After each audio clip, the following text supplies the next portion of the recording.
all, my dear friends. First of all, a happy morning is convert to all.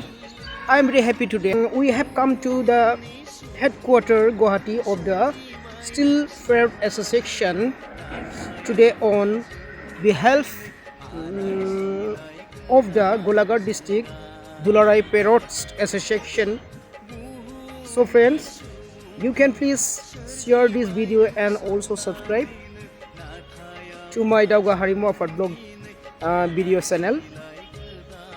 Why do I keep coming up with new video for you? Let us start the video. खुलुमबाय लोगोफोर गोजोन फुंबिलिनि अननाय मोजां मोननायखौ बयनिसिम सिगाङाव बावहरबाय लोगोसे जोङो दिनै दंफैयो गोदान लकेशन बे लकेशना जाहैबाय जोंनि मिरु बाथौ गौथुमनि गाहाय मावखुलियाव दंफैयो जोङो बे जाहैबाय गुवाहाटी गुरसुगाव दिनै जोङो गलाघाट जिल्ला दुलाराय बाथौ गौथुमनि बाथौ सिबियारिफ्रा जथायै जोङो बेयाव दिनै आरज खन्नायनि हाबाफारि लादों नायलांबाय था आंनि अन स्क्रिनाव दङ जोंनि गलाघाट जिल्ला दुलाराय बाथौ गौथुमनि गाहाय आफादगिरि बिथाङा फंनैसो दिनै जोंनि गलाघाट जिल्ला दुलाराय बाथौ गौथुमा मिरु गौथुमनि थानसालियाव फैनायनि जाहोनखौ फंनैसो बुंगोन थ' नोंथांमोना नायलांदो बेनिफ्राय मिथिना लादो। खुलुमबाय नोंथांनिसिमबो दिनै जोङो गलाघाटनिफ्राय गासै 150सो आरज खनगिरि जोंनि बे मिरु बाथौ थानसालियाव नुजाफैनो हादों। जोंनि जिहेतु मिरु बाथौ थानसालिनि सिडुल मथे दिनै डिसेम्बर दाननि 17 अक्ट' गोथार मंगलबार सान बे मथे जोंनि गलाघाट डिस्ट्रिक्टनिफ्राय जोङो दिनै नुजाफैनानै आरज लागोन दा दान्दिसे उनाव जोंना बेयाव आलासि महरै दुलाराय बाथौ गौथुमनि लेङाइ आफादगिरि फुलेस्वरी नार्जारी बिथां नुजाफैगोन। जों खुब गोजोननाय मोनदों जोंनि गासै दौरि दौसि आसारि बिथांमोनाबो फैदों जोंजों लोगोसे गोबां माइनावफ्राबो दिनै नुजाफैदों। जोङो फ्राय दिनै 4:30 सफैजोबदों दा जोङो रेडि जाजोब्बाय दान्दिसे उनावनो जोङो आरजखौ लागोन गाहाय आलासि जोंनि जायखौ लिंहरनाय बिथाङाबो फैगोन। जोङो जायखिजाया दिनै खुब गोजोननाय मोनदों गलाघाट डिस्ट्रिक्ट दुलाराय बाथौ गौथुम जानानै बे बेलायाव जोंनि दान्दिसे उनाव जागायनायनि उनाव जोङो खुब सम्भब 12:00-1:00सोआव जोङो फोजोबनो हागोन आरो जोङो न'आव फ्राय मोनानि 11-12टासोआव सहैनायनि मोनसे जोंहा मिजिं दं। गोजोन्थों। थारैनो मिथिबाय जोंनि गलाघाट जिल्ला दुलाराय बाथौ गौथुमनि गाहाय आफादगिरिया माखासे जोंनि मिरु गौथुमनि थानसालियाव फैनायनि जाहोनखौ खोन्थाखाबाय थ' नोंथांमोना भिडिअखौ नायलांबाय था जोबजासिम।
स' लोगोफोर दिनैनि भिडिअआ बेखिनियानोमोन नोंथांमोना पसन्द मोनोब्ला एबा मोजां मोनोब्ला लाइक शेयार कमेन्ट आरो साबस्क्राइब खालाम जोङो दा न' फारसे रावना होफिनबाय ओरैजा दङ जोंहा पानजाननि आदै बेबो फैदों सुङाजानसोमोन ना सुङाजाननि जों दा न' फारसे रावना होफिनसिगोन आरोखि नोंथांमोना भिडिअखौ मोजां मोनोब्ला लाइक शेयार आरो कमेन्ट खालामदो जों गासैबो रावना होफिनबाय रेंमानि आरो नाम्बार बियाबनि सिसमानि बियाबा थांग्रोबाय आरोखि बेखिनियानोमोन दिनैनि भिडिअ गोजोन्थों।